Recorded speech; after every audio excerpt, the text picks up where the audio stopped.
Pemirsa apa kabar? Jumpa lagi dengan saya Jonathan dalam Warta Berita PTS tanggal 24 April. Perangkat lunak navigasi AMAP dari Tiongkok akhir-akhir ini cukup populer di Taiwan karena dapat menampilkan waktu lalu lintas secara akurat dan gambar jalan dalam 3 dimensi. Namun aplikasi ini dinilai beresiko menimbulkan masalah keamanan cyber sehingga dilarang digunakan oleh instansi pemerintah maupun ponsel pribadi tentara nasional. AI menginformasikan kondisi lalu lintas lewat AMAP, aplikasi navigasi milik grup Alibaba yang dapat diunduh dan digunakan di Taiwan. Dibandingkan Google Maps, AMAP yang hanya tersedia dalam versi Mandarin sederhana menampilkan jumlah lajur dan marka jalan, namun tidak menunjukkan jalanan macet.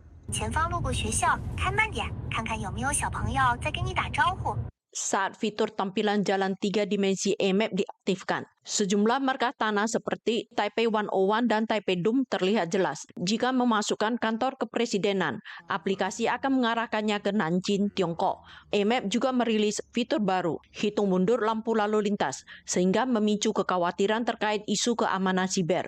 高德地图或者是相关的跟治安有疑虑的部分的话，我们会做风险评估。如果认为说对台湾的这个国安问题呢产生重大的影响的话，当然我们会加以禁绝。 Menurut UU Manajemen Keamanan Siber, AMAP tergolong produk yang membahayakan keamanan siber nasional, sehingga semua instansi pemerintah dilarang menggunakannya. Data peta yang digunakan AMAP dibeli dari perusahaan Belanda, sedangkan fitur hitung mundur lampu lalinya dihitung menggunakan big data dari pengguna dan tidak terhubung dengan sistem sinyal lalu lintas Taiwan. Menteri Pertahanan Nasional melarang tentara nasional untuk mengunduh dan menggunakan aplikasi tersebut, termasuk ponsel pribadi. Menurut hukum Tiongkok, pemerintah Tiongkok berhak mengakses data perusahaan. Jika dikirim kembali ke server Tiongkok, data pelacakan lokasi dan pergerakan yang dihimpun aplikasi AMAP dapat digunakan oleh pihak berwenang setempat. Warga diingatkan untuk tidak menggunakan aplikasi ini. Seorang mantan pejabat Amerika memperingatkan bila anggaran pertahanan Taiwan tidak disahkan sebelum forum Trump dan Xi Jinping berlangsung, hal ini akan berakibat fatal. Media Wall Street Journal juga melaporkan ada pejabat Amerika yang khawatir bahwa perang telah menghabiskan banyak amunisi Amerika. Seandainya Tiongkok menyerang Taiwan dalam waktu dekat ini, Amerika mungkin akan mengalami kesulitan dalam mempertahankan Taiwan. Wall Street Journal melaporkan pernyataan pejabat AS bahwa operasi militer AS terhadap Iran telah menghabiskan banyak amunisi. Mereka menilai bahwa AS mungkin tidak dapat sepenuhnya menjalankan rencana darurat pertahanan Taiwan jika Tiongkok menginvasi Taiwan dalam waktu dekat. Namun Komando Indo-Pasifik AS menegaskan bahwa stok amunisi militer AS di kawasan Asia Pasifik saat ini tidak terdampak. 印太司令不会让人家碰，因为这边是他要负责这边的安全，万一这边有事，所以亚太的库存应该不会碰。川普总统已经叫我们的军火的公司要增加他们的 production。 Taiwan tidak hanya perlu memperkuat kapasitas produksi rudal dalam negeri, juga harus mengoptimalkan aspek penyimpanan amunisi. Namun hingga tanggal 23, RUU Pertahanan belum mencapai kesepakatan di Yuan Legislatif. Ada legislator mengungkapkan, saat anggota lembaga CSIS-AS bertemu dengan ketua Yuan Legislatif, ada pejabat yang memperingatkan bahwa jika anggaran pertahanan tidak disahkan sebelum pertemuan Trump dan Xi, konsekuensinya sangat fatal. 如果把它摆到川习会之后呢，他认为对台湾是一个非常不好的情形，台湾可能会付出一些代价。 Niat Trump untuk menjual senjata ke Taiwan tidak berubah. Sejumlah akademisi mengimbau partai berkuasa dan oposisi untuk segera mengesahkan anggaran pertahanan khusus. Selain membeli senjata dari luar negeri, kapasitas pertahanan mandiri juga perlu ditingkatkan agar tidak menimbulkan dampak negatif terhadap kemampuan pertahanan Taiwan dalam jangka panjang. Menanggapi gejolak pasar energi global akibat Perang Timur Tengah, Yuan Eksekutif mengumumkan pembekuan tarif transportasi umum dan penyediaan subsidi. Mulai 20 Mei, setiap unit taksi akan menerima subsidi hingga $6.000 Taiwan. Subsidi juga akan diberikan kepada kapal ikan. Sementara harga gas alam dan tabung gas pada bulan Mei juga akan dibekukan. Mendengar ketersediaan subsidi $6.000 per unit kendaraan oleh pemerintah melalui kartu BBM, sejumlah sopir taksi menyambut gembira namun merasa mungkin tidak banyak membantu.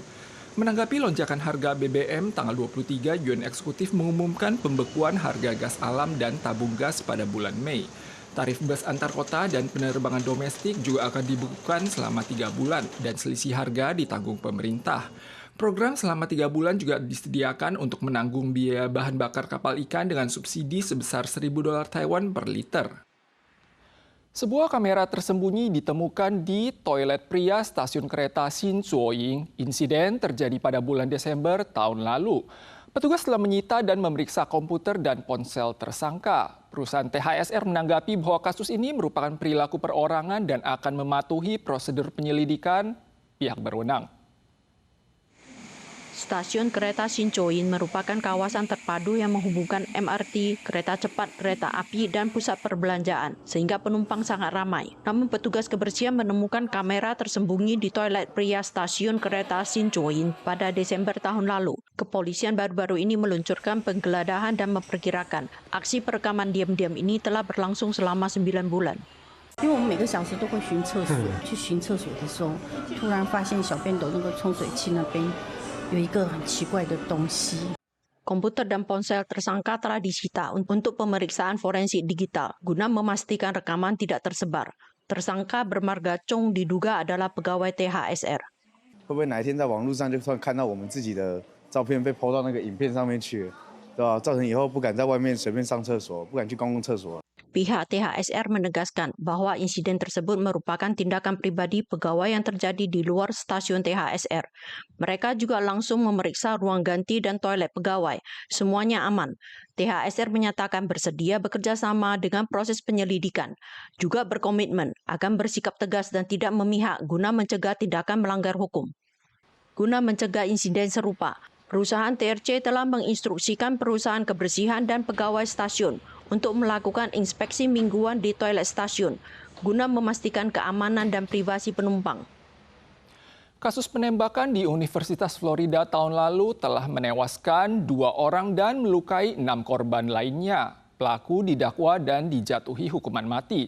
Namun setelah menyelidiki percakapan oknum dengan perangkat kecerdasan buatan, jaksa penuntut meluncurkan penyelidikan terhadap ChatGPT dan OpenAI selaku perusahaan induknya untuk menentukan keterlibatan mereka dalam membantu aksi kejahatan tersebut. Pada April tahun lalu, pria bersenjata menembakkan peluru di Universitas Florida, menewaskan 2 orang dan melukai 6 lainnya. Pelaku kemudian ditembak polisi dan dirawat di rumah sakit. Oknum didakwa atas tuduhan pembunuhan dan dijatuhi hukuman mati. Setelah penyelidikan percakapannya dengan ChatGPT, polisi memanggil perusahaan ChatGPT dan OpenAI selaku perusahaan induknya untuk menyelidiki keterlibatan mereka dalam membantu dan bersekongkol dalam aksi kejahatan. OpenAI menanggapi bahwa insiden ini adalah sebuah tragedi, namun perusahaan tidak bertanggung jawab atas kasus tersebut. Pemirsa sekalian, sekian Warta Berita dari PTS. Kita sua lagi di lain kesempatan. Sampai jumpa.